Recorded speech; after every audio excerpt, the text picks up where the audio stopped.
Everyone, आज हम पढ़ेंगे क्लास 12th की इंग्लिश बुक फ्लेमिंगो का चैप्टर नंबर 7 द इंटरव्यू। ये दो पार्ट्स में है। आज हम पहला वाला पार्ट पढ़ेंगे, the interview. From the introduction to the Penguin Book of Interviews edited by Christopher Sylvester। यह chapter the interview Christopher Sylvester के द्वारा संपादित edited the penguin book of interviews के इंट्रोडक्शन से लिया गया है। यानी कि ये जो हम पढ़ रहे हैं चैप्टर, ये क्रिस्टोफर सिल्वेस्टर के द्वारा ये बुक नहीं लिखी गई है, बल्कि अलग अलग न्यूज़पेपर, मैगजीन या बुक्स में जो अलग अलग इंटरव्यूज छपे हुए थे, उनका उन्होंने एक संग्रह किया है, उनका कलेक्शन किया है और उसको एडिट किया है। और इंट्रोडक्शन उन्होंने लिखा है the penguin book of interviews का, और वहीं से उस इंट्रोडक्शन से ही ये हमारा चैप्टर लिया गया है। तो the penguin book of interviews ये अलग अलग राइटर्स या जो लिटरेरी फिगर्स थे उनका इंटरव्यू है, उनके इंटरव्यूज का कलेक्शन है, जिसको कि एडिट किया है क्रिस्टोफर सिल्वेस्टर ने। About the author, Christopher Silvester 1959 Christopher Silvester का जन्म 1959 में हुआ था। Was a student of history at Peterhouse Cambridge.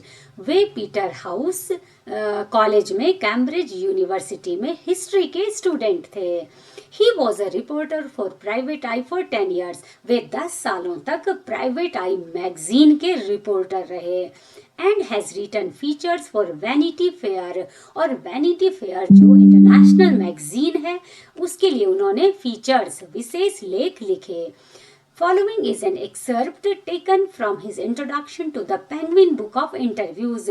जो हम ये पढ़ रहे हैं ये उनके द्वारा जो पेंगुइन बुक ऑफ इंटरव्यूज है उनके द्वारा एडिटेड जो पेंगुइन बुक ऑफ इंटरव्यूज है उसके इंट्रोडक्शन का एक छोटा सा अंश लिया गया है।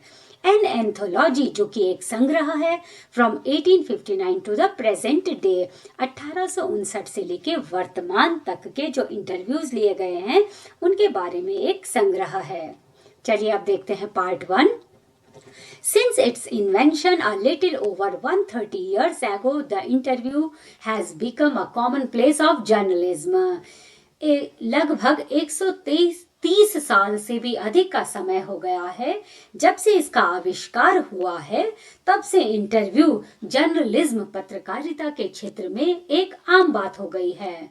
Today almost everybody who is literate, आज प्रत्येक लगभग हर कोई जो पढ़ा लिखा है, will have read an interview at some point of their lives. उन्होंने कभी न कभी अपने जीवन में इंटरव्यूज के बारे में पढ़ा होगा। While from the other point of view, several thousand celebrities have been interviewed over the years। वहीं कई सालों के दौरान हजारों सेलिब्रिटीज, मशहूर हस्तियों के इंटरव्यू लिए गए हैं। Some of them repeatedly, और कुछ सेलिब्रिटीज तो ऐसे हैं जिनका कई बार इंटरव्यू लिया गया है। Of its So it is hardly surprising, और इसीलिए ये आश्चर्य की बात नहीं है that opinions of the interview of its functions, methods and merits vary considerably। कि इंटरव्यू के जो कार्य हैं, तरीके हैं या इसके जो गुण हैं वो अलग अलग हैं। कुछ लोगों को इंटरव्यू पसंद आता है, कुछ को इंटरव्यू पसंद नहीं आता है। तो इंटरव्यू के बारे में लोगों की राय, इंटरव्यू के कार्य, तरीके और इसके गुण के बारे में लोगों में अलग अलग राय है। Some might make quite extravagant claims for it as being in its highest form a source of truth। कुछ लोग तो बढ़ा चढ़ाकर ये दावा करते हैं For it as being in its highest form, कि यह अपने सर्वोत्तम रूप में a source of truth, एक सत्य का माध्यम है। यानी कि इंटरव्यू के माध्यम से हम किसी व्यक्ति के बारे में सच्चाई को जान सकते हैं। And in its practice an art, और व्यवहार में यह क्या है, एक कला है। Others, usually celebrities, who see themselves as its victims, जबकि दूसरे लोग, खास करके जो सेलिब्रिटीज हैं, जो मशहूर हस्तियां हैं, वो खुद को विक्टिम महसूस करती हैं। अगर उनका इंटरव्यू लिया जाता है तो उन्हें वो महसूस करती हैं कि वो इंटरव्यू का शिकार हो गई हैं। माइट डिस्पाइज द इंटरव्यू, और इसीलिए वो इंटरव्यू से घृणा करते हैं, as an unwarranted intrusion into their lives, और वे उसे इंटरव्यू को अपने जीवन में एक अनचाहा हस्तक्षेप मानते हैं, और feel that it somehow diminishes them, और वो महसूस करते हैं कि ये कहीं ना कहीं उनकी गरिमा को कम करता है. Just as in some primitive cultures, it is believed that if one takes a photographic portrait of somebody, then one is stealing that person's soul. जैसे कि पहले आदिम सभ्यता में ये माना जाता था कि यदि कोई किसी व्यक्ति की फोटो खींचता है तो वह उसकी आत्मा को चुरा रहा है, ऐसा पहले माना जाता था. V.S. Naipaul feels that some people are wounded by interviews. V.S. Naipaul जो एक बहुत प्रसिद्ध राइटर हुए हैं, वो मानते थे कि इंटरव्यू से क्या होता है, some people are wounded, कुछ लोग आहत हो जाते हैं, and lose a part of themselves, और अपने व्यक्तित्व का कुछ अंश खो देते हैं. Lewis Carroll, the creator of Alice in Wonderland, was said to have had a just horror of the interviewer. Lewis Carroll जिन्होंने एलिस इन वंडरलैंड लिखा है, उनका मानना है कि वो इंटरव्यूअर से, इंटरव्यू लेने वाले से बहुत ज़्यादा भयभीत रहते थे. And he never consented to be interviewed, और उन्होंने कभी भी सहमति नहीं दी कि उनका इंटरव्यू लिया जाए. It was his horror of being lionized, क्योंकि उनको डर लगता था, हॉरर वो फील करते थे बींग लाइनाइज्ड, कि उनको महिमा मंडित कर दिया जाता था, उनको हीरो बना दिया जाता था. Which made him thus repel, और इसी वजह से उन्होंने इनकार किया, मना किया.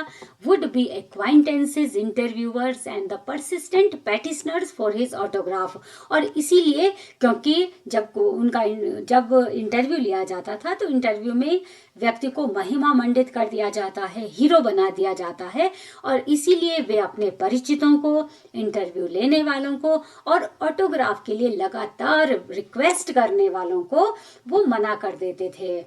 And he would afterwards relate the stories of his success in silencing all such people with much satisfaction and amusement.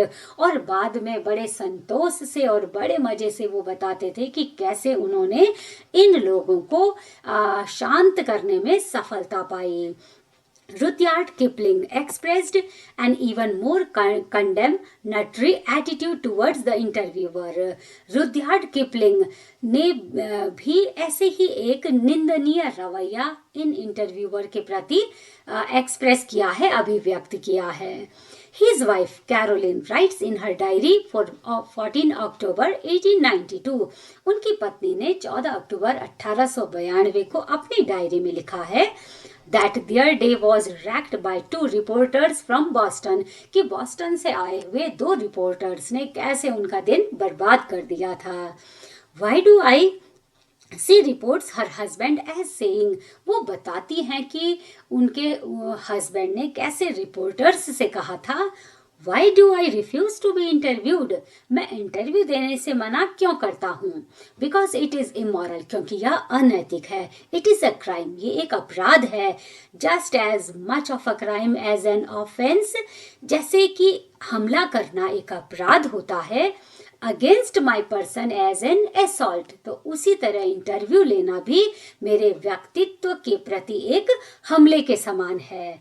And just as much merits punishment, और जैसे एक हमला करने वाला व्यक्ति पनिशमेंट डिजर्व करता है, उसी तरह एक इंटरव्यू लेने वाला व्यक्ति भी दंड डिजर्व करता है. It is cowardly and while, यह कायरतापूर्वक कार्य है और वाइल बहुत निंदनीय है, अशोभनीय है. No respectable man would ask it, much less give it, कोई भी सम्मानित व्यक्ति न तो इंटरव्यू लेना चाहेगा न इंटरव्यू देना चाहेगा. Yet Kipling had himself perpetrated such an assault on Mark Twain only a few years before. लेकिन कुछ ही साल पहले खुद रुdyard किपलिंग ने एक ऐसा ही हमला मार्क ट्वेन पर उनका इंटरव्यू लेकर किया था. H.G. Wells in an interview in 1894 referred to the interviewing ordeal। और H.G. वेल्स ने 1894 में एक इंटरव्यू में कहा था रेफर्ड टू द इंटरव्यूइंग ऑर्डील कि इंटरव्यू क्या है, एक कष्टदायक परीक्षा है। इंटरव्यूइंग ऑर्डील यानी इंटरव्यू एक कष्टदायक परीक्षा है। But was a fairly frequent interviewee, लेकिन वो अक्सर इंटरव्यू दिया करते थे। इंटरव्यूअर यानी इंटरव्यू लेने वाला और इंटरव्यूवी यानी कि इंटरव्यू देने वाला। And 40 years later found himself interviewing Joseph Stalin. और खुद उन्होंने H.G. वेल्स ने 40 साल के बाद खुद को जोसेफ स्टॉलिन का इंटरव्यू लेते हुए पाया। Saul Bellow who has consented to be interviewed on several occasions. और सॉल बेलो जिन्होंने कई बार अनेकों अवसर पर इंटरव्यू लेने की सहमति दी है। नेवरदलेस, इस पर भी वंस डिस्क्राइब्ड, एक बार उन्होंने कहा interviews as being like thumbprints on his windpipe, कि वे इंटरव्यू को अपने विंड पाइप, अपनी श्वास नली पर एक दबाव की तरह महसूस करते हैं। उनको घुटन महसूस होती है जब कोई उनका इंटरव्यू लेता है, जबकि उन्होंने कई बार कई अवसरों पर इंटरव्यू दिए थे। Yet despite the drawbacks of the interview, लेकिन फिर भी उन्हें इंटरव्यू की जो कमियां हैं उनसे घृणा होती थी। It is a supremely serviceable medium of communication। यह संवाद का एक सर्वोत्तम, एक सर्विसिएबल मीडियम है, एक साधन है। These days more than at any other time, लेकिन फिर भी भले ही वे घृणा करते हों, लेकिन फिर भी यह संवाद का सर्वोत्तम एक सर्विसिएबल मीडियम है, एक सेवा का माध्यम है। These days more than any other time, आजकल अन्य समय की अपेक्षा our most vivid impressions of our contemporaries are through interviews. और इन दिनों पहले की अपेक्षा कहीं अधिक हमारे समकालीन लोगों का सर्वोत्तम स्पष्ट छवि हमें आर थ्रू इंटरव्यूज के माध्यम से ही मिलती है। आजकल हमें हमारे समकालीन लोगों की जो सर्वोत्तम स्पष्ट छवि है वह हमें इन इंटरव्यूज के माध्यम से ही मिलती है। Denis Brian has written, Denis Brian ने लिखा है, almost everything of moment reaches us through one man asking questions of another। हमें सब कुछ, हमें प्रत्येक क्षण की जानकारी एक व्यक्ति जब दूसरे से प्रश्न पूछता है उसके माध्यम से तुरंत मिल जाती है। यानी कि जब इंटरव्यू लेने वाला इंटरव्यू लेता है तो उसके माध्यम से हमें उसके बारे में सभी जानकारियां मिल जाती हैं।